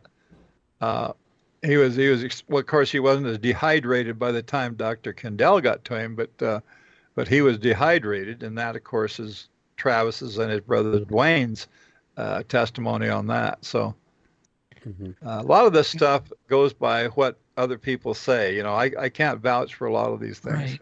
A lot of hearsay. Who? I said a lot of hearsay. You're hearing it. Oh yeah, definitely hearsay. And of course, as we know, in a court of law, hearsay don't mean much, does it? Mm-mm. It depends on whether it's a first-hand account or somebody else saying, this is what somebody told me. That kind of thing is actually cast out of court. If you have a good lawyer, they'll say, that's hearsay, Your Honor. I watched Judge Judy. I know exactly what hearsay is. Yeah. Well, I've studied the law. I've actually won a couple of lawsuits, not licensed, but I won them just the same. Anyway. And, you get the pride from that, right? Mm-hmm. I know the law. Mm-hmm. So Travis at this point thinks he was helped, that he was injured, and they took him to basically put him in a hospital. You're talking about the aliens? Yeah, right. Yeah, that's why. Well, his theory his idea is that that we happened on them by accident, which is what I think too, and they picked him up because he had inadvertently injured himself by running up there, which was totally unexpected. I mean, I can see that very easily. They didn't even know we were there. Mm-hmm. They had something important to do there. And here we are. All of a sudden, we just break past that clearing, and there we are. And Travis immediately jumps out and runs up there, or at least pretty much runs up there, right? And he gets right up under them, and he says and it happened right when he stood up. So we don't think that it was an intentional beam. We think it was like static electricity or something, and hit him and probably killed him because he looked dead when he hit the ground. That much I do remember. I didn't see the beam that hit him, but I saw him hit the ground, and he hit rather hard. So I pretty much know that they took him to fix him. That's all I can say about that. Yeah, so they saved his life. Oh. Well, that's what makes sense. Mm-hmm. Yep, it all does make sense, doesn't it? It does. It does. But how has this changed? I mean, obviously this has changed your life, though. I mean, really deeply, both from a believer standpoint and notoriety, and do you think that experiencing what you experienced changed your life for the better, or do you wish you never would have seen this? Well, there isn't any second guessing that, is there? What happened, and that's all there is to it. Very true. It hasn't been bad. It hasn't been good. I don't know how to equate it, I don't even know if I exist. So, Yeah. Do you have a feel, Mike, for how many, people in the town or people you dealt with after Travis went missing, and who believed you and who didn't believe you? I'll tell you what, it really divided people. It became a polarized situation right off the bat. I would walk down the street and I'd have people actually spit at my feet. And then I'd have people come over and offer to buy me coffee or breakfast or something. Wow. It was like that, completely polarized. It seemed to be like 50-50. And I think the statistics today show that, it's like, well, the popularity or the belief in UFOs has obviously gained in statistics, you might say. Yeah. I don't even know what the percentage is now, but I know at the time it was like less than half. Within 10 years, it was like half. I don't know what it is now, probably up around 60 or 70%. Or more, with the government saying, yeah, we're not alone, coming out and admitting. Oh, they know that much for sure. Now, I don't think they know much more than we do, to tell you the truth. Yeah, I tend to agree. I mean, why would these entities tell the government something they wouldn't tell people? I mean, why? I think it is they don't tell anybody anything, to tell you the truth. And I think those people who say they do are hoaxers. Or they're just simply off on some mental delusion. I'm sorry, but that's just the way I think it is. Yeah. Because I'm a realist. And my KGRA radio show that I had here up until about 6 months ago, and I still would have continued it, that's a different story. My show was called The Realist, because that's what I am. I'm basically unbiased. I look at everything the way it really is. I only care about the truth for what is the truth. Yeah. Yeah. Well, what are your theories, Mike, on aliens? I mean, what are your thoughts? What do you think they are? I have no idea. I have no idea. I've never seen one. I've seen their crafts a number of times, but what they're doing, I have no idea. What in the hell are they making crop circles for? I mean, for one thing, that just stymies cattle. me. Or mutilating cattle. I don't believe they are mutilated. I don't believe they are. I don't believe they are. There is absolutely no proof that they are. In fact, there's no proof of anything, is there? We kind of circle back to that, don't we? Yeah, That's right. Really, ultimately, there's no truth. And when somebody says they know, I'll guarantee you they don't. We don't know much of anything, actually. We know what we see, and we can doubt that even. Okay. Yeah. And that's about it. Yeah. Well, believe half of what you see and a quarter what you read. Well, I would say you can't believe. You can only believe about a tenth of what you read. Sure. And I have some rather bizarre looks at seeing is believing. You can't believe in what you see. For instance, people like 200 years ago, just 200 years ago, people thought the moon was just beyond the clouds and made of Swiss cheese. You know that? Mm-hmm. I mean, that's statistical, right? Well, what do we know about the moon now? See, you can't go by what people say. Yeah, but back then we weren't as learned as we are today. We didn't have the technologies we have. Exactly today. Right. We didn't go up there and actually land on it. What technology do we have now? It's still in the baby stage. Mm-hmm. We don't know anything about aliens, about extraterrestrials. We have no concept, and I don't think the government does either. It's true. Very likely true. What else do you want to talk about? The weather? I'll tell you something.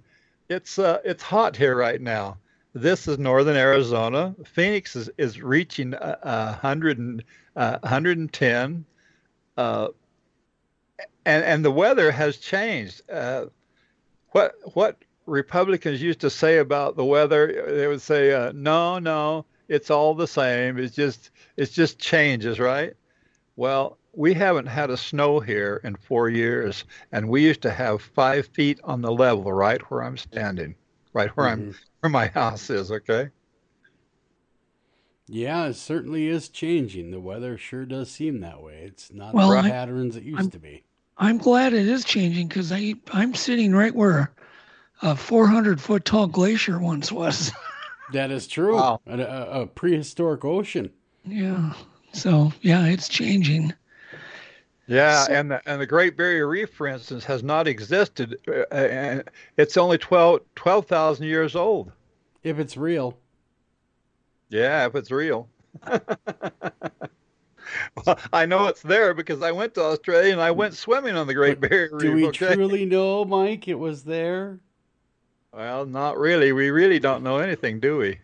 In reality, we just don't know anything for sure. We can come up with concepts, but that's all we get is a concept, a perception.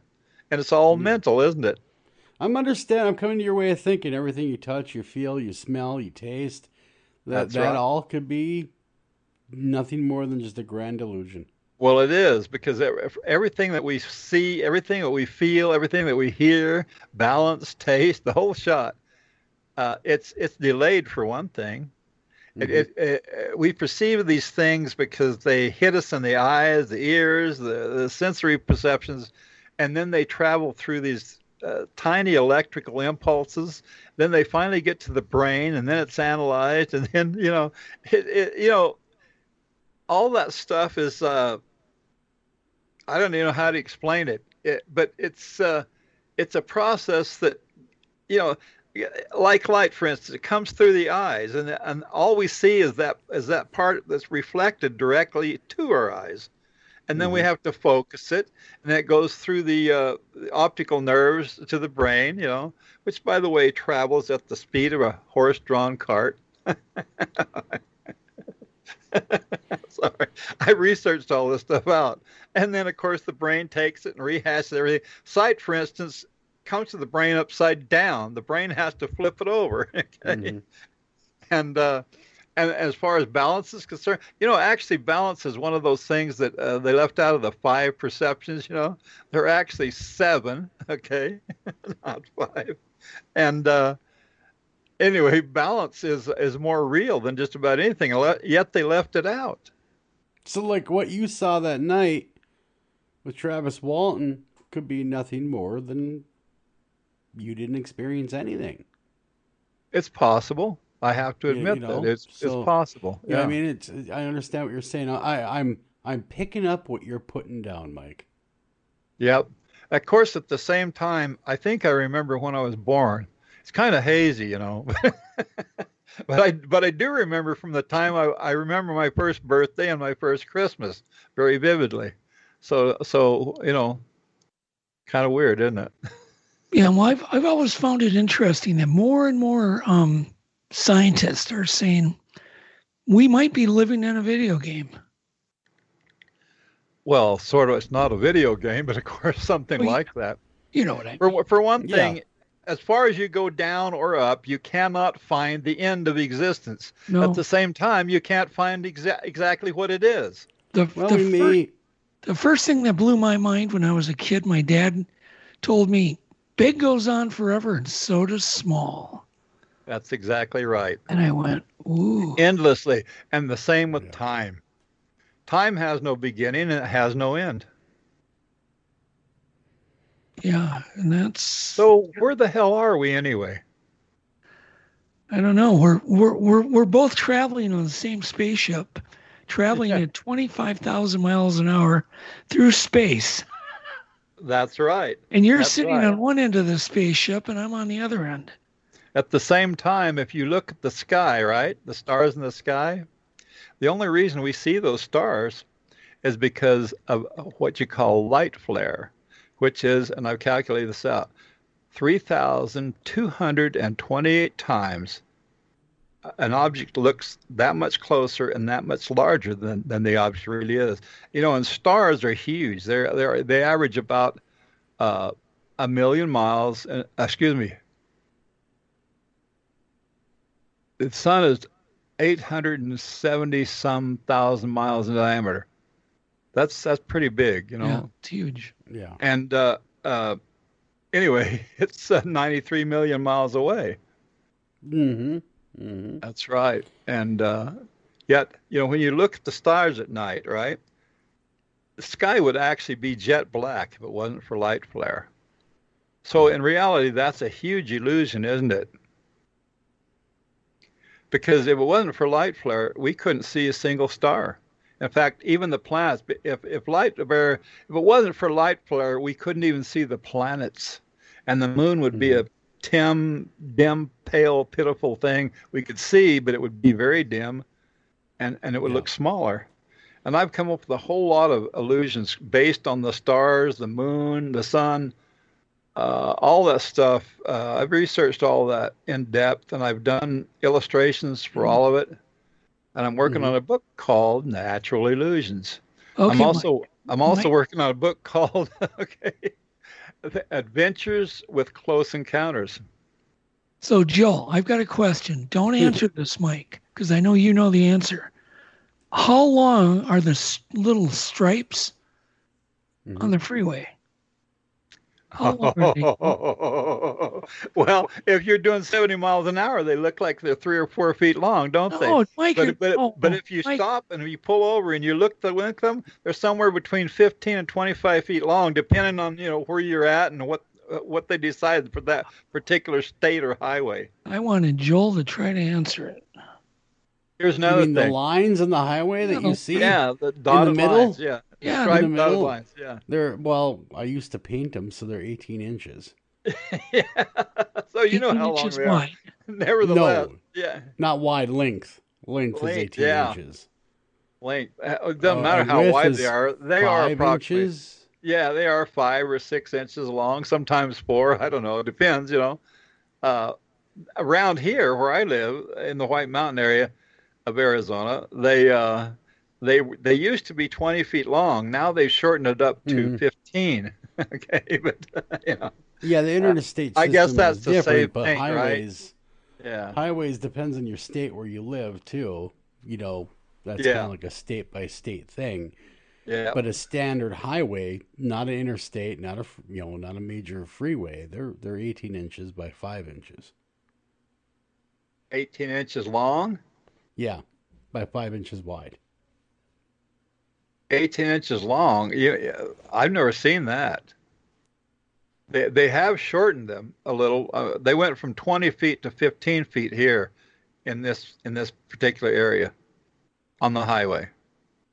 Wow. And we're not talking freeway. We're talking 60 mile an hour, 65 mile an hour highways. Yeah. Oh, I ran past my time here. It's 6:31 right now. So. Well, we're glad you came on, Mike. Yeah, Mike, I better thanks cut it for off coming. here. Like I say, I can call these guys, but they wonder where I was. Anyway, Sure. I'll make my excuses, right? Like, it slipped my mind. There you go. Just tell them it was just an illusion, the meeting, and it really doesn't matter. Yeah. All right. Well, thank you guys. Yeah, thanks. All right.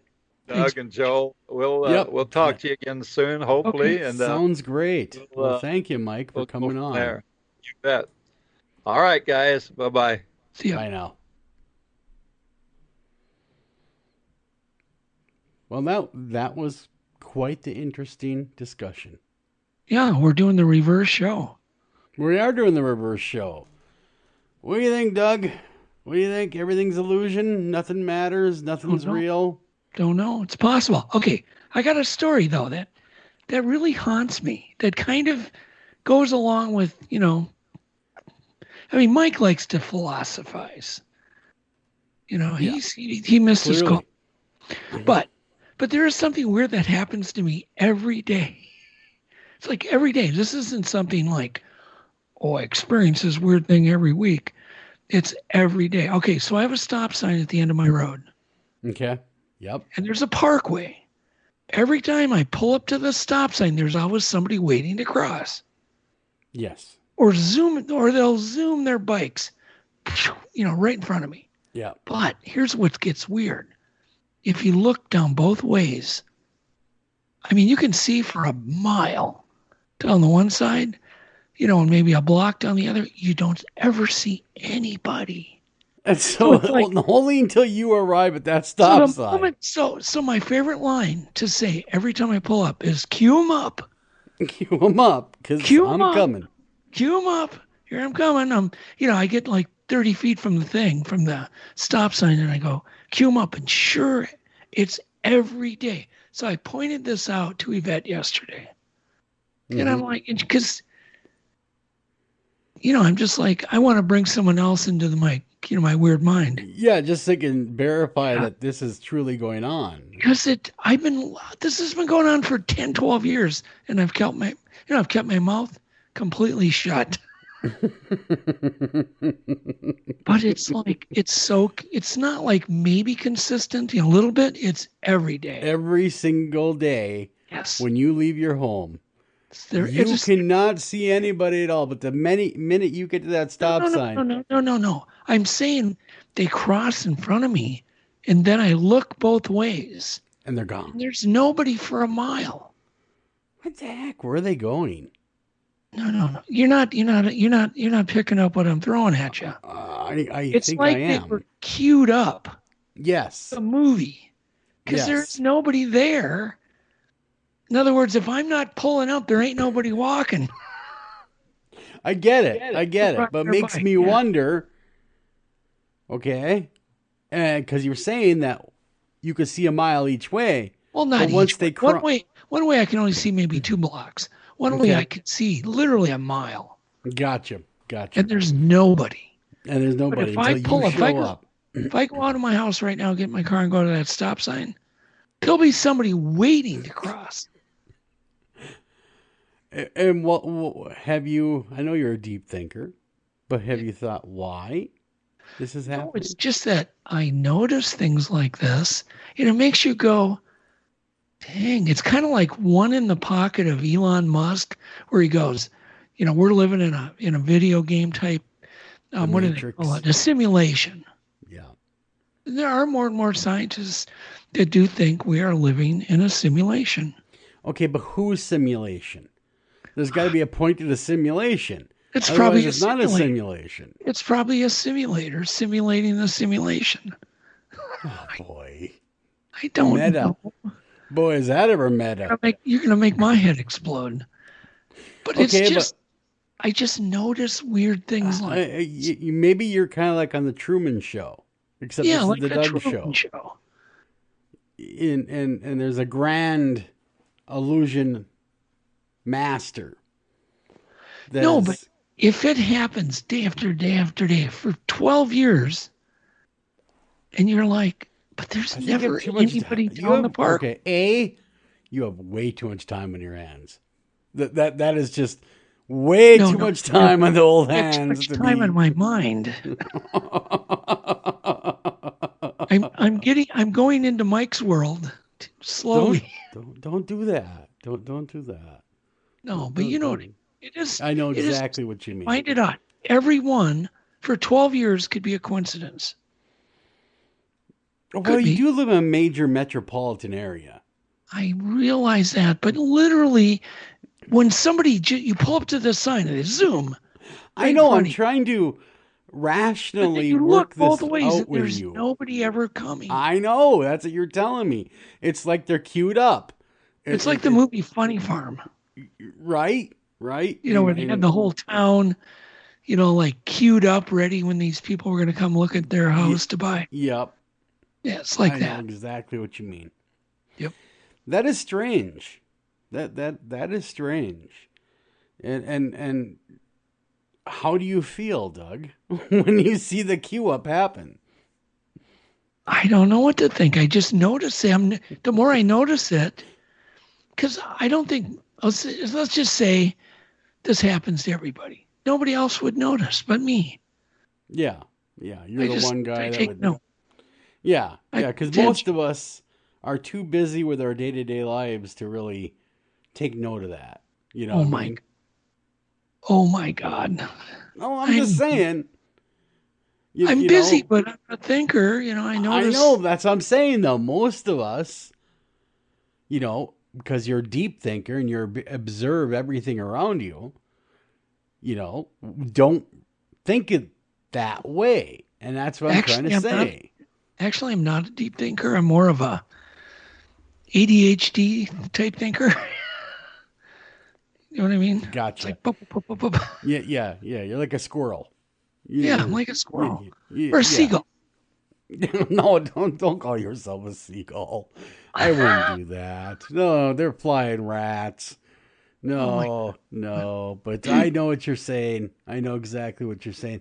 There are just some oddities in life that make you stop and take pause, wondering how is this working and why is it working this way? Yeah, you do wonder. Or we could be in a partial simulation. So, okay, for instance, when you play a video game, which I'm sure you never do. Oh, I play video games. Okay. So let's say you're playing an open architecture game where there's the whole world where you can roam, like it's called Grand Theft Auto or one of these Western games, or a sandbox game. Yes. Yeah, whatever. They don't use any of the computer generated thinking to produce anything other than what you're looking at. Yes. So the world doesn't exist until it's rendered. Until you look that way, then it renders. Yes. That's what a lot of scientists are starting to think, that the world renders as we look at it, as we observe it. I don't know. So it could be a hybrid situation. Mm-hmm. You know what I mean? I know exactly what Earth is you're really saying. here. The moon is there, but the moon's not there until you're looking at it. It's just in space until someone observes it. Well, someone's always looking at the moon, so it's always being rendered then. Yes. Yeah, but yeah, I know what you're saying. For them, but well, because you're getting back to perception is reality. I'm getting back to Mike. Is what you're saying. Perception is reality. What you're perceiving is your reality at the moment. Right. It doesn't mean it's my reality. I have a completely different reality. What I'm saying is if everybody turned away and didn't look at the moon, it would not be there. Maybe. Well, that's kind of like the old, does the tree make a noise if no one's there to hear it when it falls? Right. That's me. I'm that guy. Does it make a crash? In other words, okay, energy costs energy. It takes energy to create energy. To when you look at something, there's energy even from your eyes hitting it.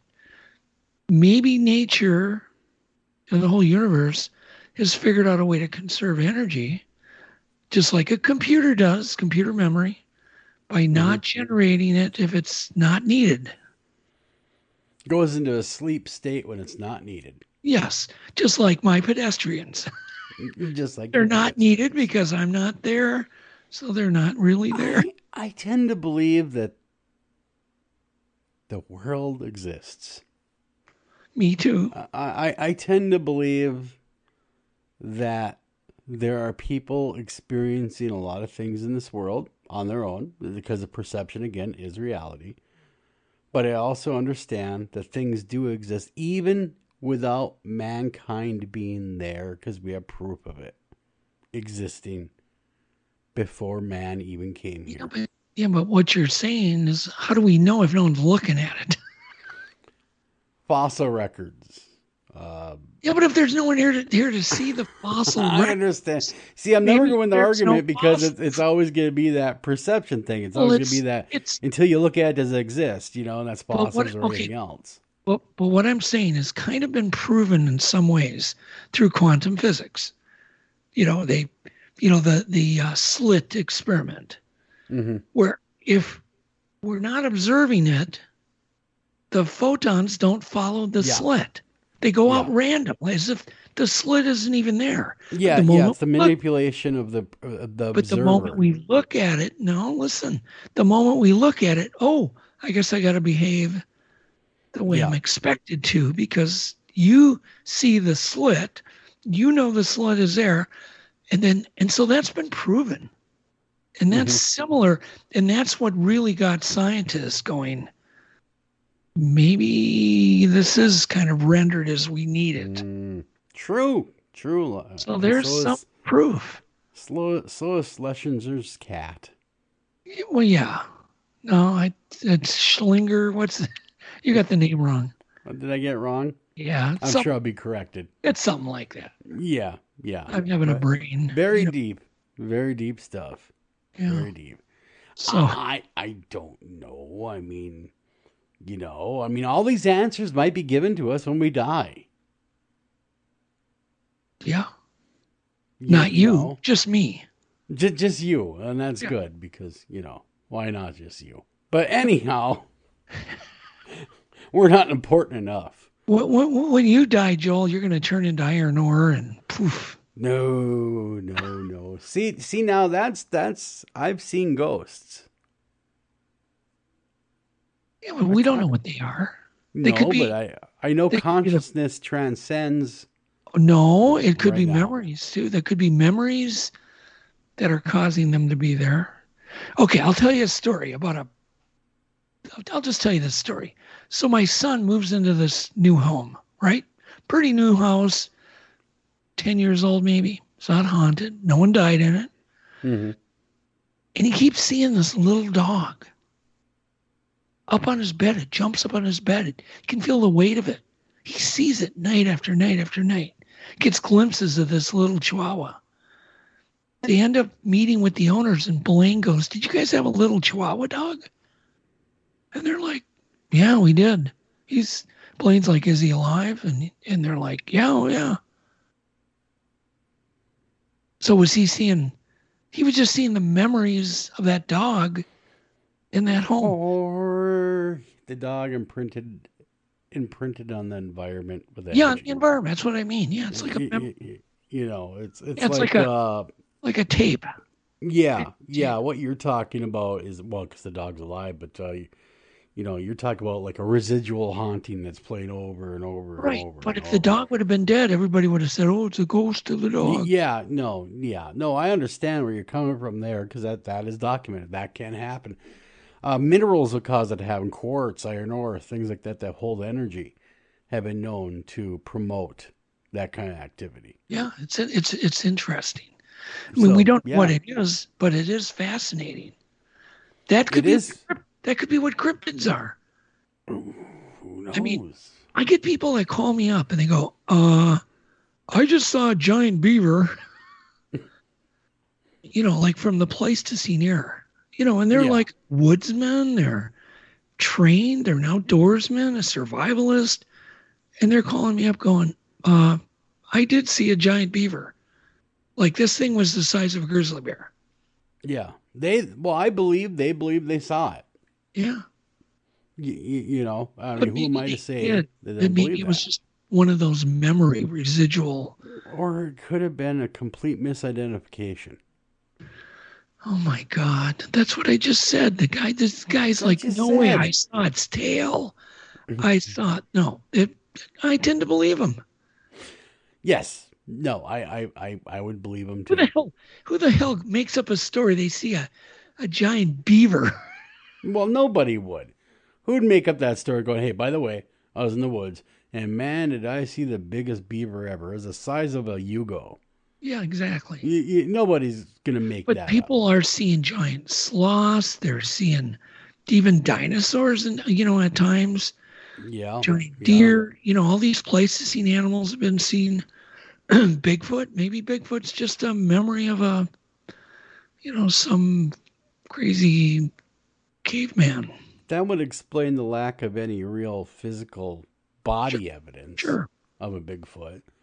In other words, maybe there's so many layers of dimensions at different times, and they get glitched. We know that there's many dimensions that have stacked on each other, and I believe that they intersect here and there once in a while. Yep. Where we will experience the other dimension, and that could explain Bigfoot, and that could explain Loch Ness Monster, and that could explain Mothman, that could explain ghosts. Ghosts very well could be human beings on the other side of that dimension, witnessing you, believing you're the ghost. So it's really, it keeps going and going and going. It's something that we are far away from understanding or even coming to grips with. Right. But I think there's definitely something to it. And so do a lot of other people. Because they're experiencing things every day, like your giant beaver man. It just, when you get calls like that, they sound so ridiculous. But you listen to the witness and you ask them. You also get a lot of calls questions. That are complete bull crap, too. I mean, I know, but this guy was serious. Yeah. No,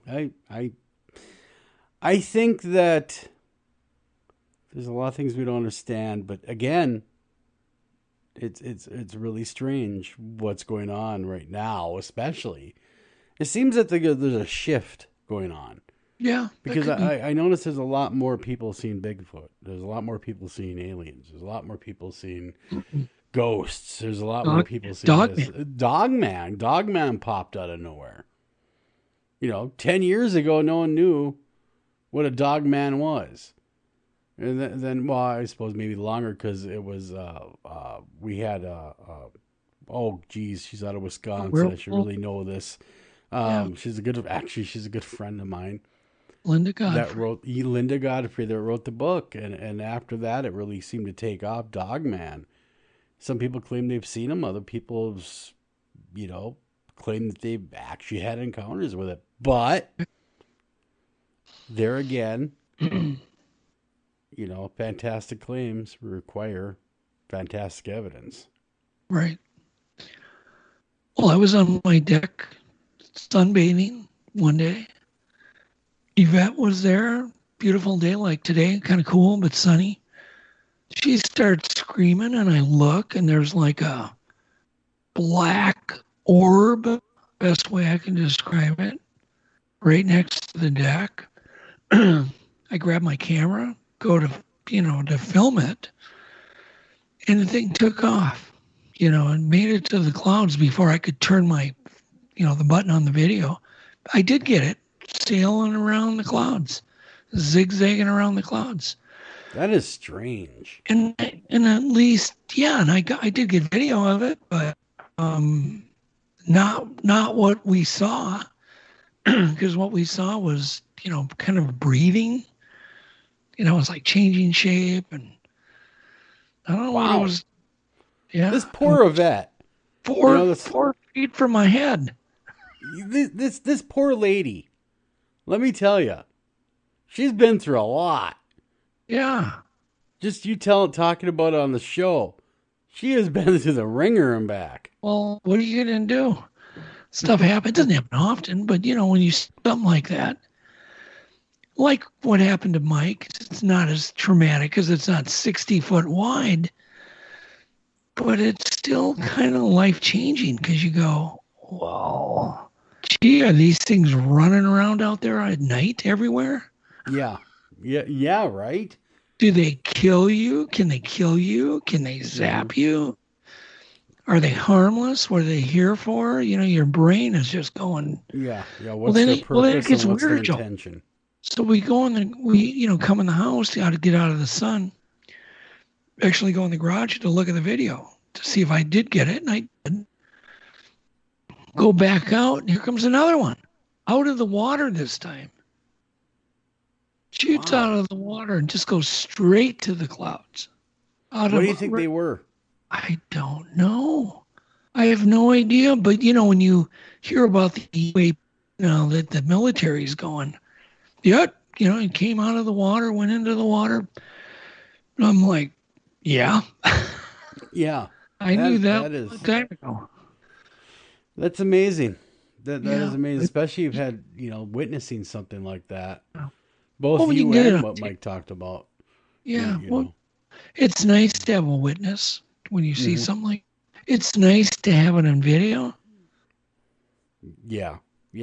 Having a witness and having video definitely adds that, I'm not crazy factor. Yeah. No, I know I'm crazy. But you do wonder what it's all about. What was it doing that one day? What was its purpose? I mean, what was its right? Makes you wonder. One thing I did find interesting. She goes, well, I watched it go around the pine tree in the yard twice. And at first she thought it was a balloon, right? A black balloon. Came to the deck, she still hadn't said anything. She's still thinking, like, what is this? She pulled her head back, kind of like, when she realized it was real, wasn't a balloon. She said it did the same exact thing, like it jumped back, it jerked back. Was it must have been was it reacting to her? Yeah, reacting to her. It mimicked what she did. Oh, man. And she, and then she's like, she can't even get words out, and she just starts kind of, woman tries to get your attention. Yeah. I call it yelling. Yeah. Not really screaming, but like, look. And I'm like, I'm looking at her going, what am I supposed to look at? I turn around. Right. It is blacker than, it was the blackest thing I've ever seen. So there you are. How far away were you from her when she experienced, would you say? But we just had a little, what do you call it, nightstand or a deck, like a deck table between us, between the two chairs. So you got a really good look at it. Well, yeah, I mean, you could have, if you would have had a rake, I could have smacked it. Yeah. Definitely. Sounds like it's definitely energy based. I don't know. And it had like a texture, kind of, I wouldn't say scales, but very fancy texture on it. Like, do you remember Paul Eno when we had him on? Yeah. And he had mentioned this black mass was in this home. And it had texture, and he felt it, and it felt like it had chicken bones inside of it, is what he'd said. Yeah, I gotta listen to that again, because I remember when he told me that, I'm thinking, dang, if that thing would have been in my house, it was fine. It was outside. Yeah. But if I was to come around the corner of my home and see that thing standing there floating, ooh, that would be, or in the middle of the night, picture 2 a.m, getting a drink of water. Yeah. And there it is, hovering. I think right there, that'd be the end of my heart.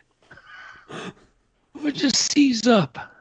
Yeah. Yeah, I saw a demon one time like that. Yeah.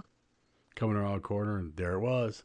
Some kind of black thing. It was just a black, hideous mass. And just oozing ill intent, and I'm like, oh yeah, this is not good. I don't know. You don't know it was a demon, but you could feel. You could feel. It had the sulfur smell, and it had the. Oh, the really? bit. Yeah, that comes with. It was when I was working a demonic case. Okay, stop now, because I had something happen to me when I was a kid that did involve a sulfur smell and something really cool. So it is weird that you mentioned that. So it was, I believe, our first time that we'd ever been left alone as kids, because my sister was older. And we cleaned the whole house by my parents, because they went to what we had heard was a nightclub. Mm-hmm. Either a nightclub was, but that's where the parents were going, to a nightclub. So we cleaned the whole house. We mopped the floors, we vacuumed, we were going to surprise them. We're sitting at the table, we got done cleaning, and I smelled this. It smelled like a lit match. Wow. He's like, oh, I don't smell anything. And all of a sudden she goes, oh my God. And then I couldn't smell it. Then she could, and then she couldn't. I said, we need to check the house, to look for fire. And so we searched the whole house and the upstairs. We didn't find anything. But we would keep getting a whiff of sulfur. It was really weird. So I said, we need to go in the basement. Something, because our basement was totally unfinished. There's boxes down there. And so we go down the stairs. We get to the end of the stair with the wooden stairways. And a fireball shoots right in front of us, moving from left to right, hits the wall where the pool table was, the only thing we had down there, and all this shower of sparks come down. Then another one comes behind that one, hits the wall, a shower of sparks. And you can imagine where we went, back upstairs. Yeah, very quick. I'd be hightailing upstairs as well. But we smelled that sulfur. Weird. Man, that is really weird. And sulfur's always associated with like evil and yeah. But it's also associated with aliens and all sorts of things. Yeah. The sulfur smell is generally not good to have around. I mean, you smell it, and it's not really something you want to run into. But when you start smell, does it smell like matches, Joe? Like a lit match? It smells like sulfur and rotting flesh. Okay. But it didn't smell like more like a rotten eggy kind of sulfur or really smoke. The only thing I can compare the smell to was sulfur. And I remember years and years and years ago, when I was much younger, I came across a dead deer carcass that had been there for 2, maybe 3 weeks. Mm-hmm. And it smelled just like that dead deer carcass. You know what the scientific name for that is? That smell? It's called pustacine. Really? Well, it's disgusting smelling. Scientific name, yeah. Yeah. Which does involve sulfur compounds. Yep. So that was jarring. But then you guys seeing fireballs racing across your unfinished basement, smashing, going to the wall and then leaving in sparks. Yeah. Yep. that as a child, that would be traumatizing. But what I don't get about things like that is you would think, oh, okay, well, I'm going to see those things every day. Never seen them again. Yeah. You know what I mean? That's what's weird about the paranormal repeat. Yeah. Yeah, repeat, you know, we love it if it repeat, because if you can repeat, you can study it further, and then it becomes repeatable, which does become scientific by nature. But don't you, when you see something on, you always think in your mind, oh, I'll see that again probably because I just saw it once. Yeah. But it never happens. Yeah, never happens again. No, either you're lucky enough that it doesn't, or you're unlucky enough it doesn't, depending upon your point of view. And so, yeah, that's the paranormal. It's all strange. And so for me, say no to seeing anything in the house. Yeah, right. You don't want to do that. But I suppose, Doug, we're at the... Well, it takes away all your insecurity, or all your security. It does. Once it's in your home where you relax and you're yourself there, and it's in there with you, you're done. I mean, you don't feel ever like you can be safe again. True that. Yeah. So we got to get out of here, man. All right. We end of another show, and it was great having Mike on. I mean, really deep stuff, and we heard really quite a fantastic tale about what he encountered in the woods with Travis Walton. So, but I also want to thank everybody for tuning in, making the show go. Doug, I want to thank you for being such an awesome co-host, and love working with you every week. So we will continue that. Until next time, guys, take care of each other, love each other, and check out the skies. Maybe you'll see something.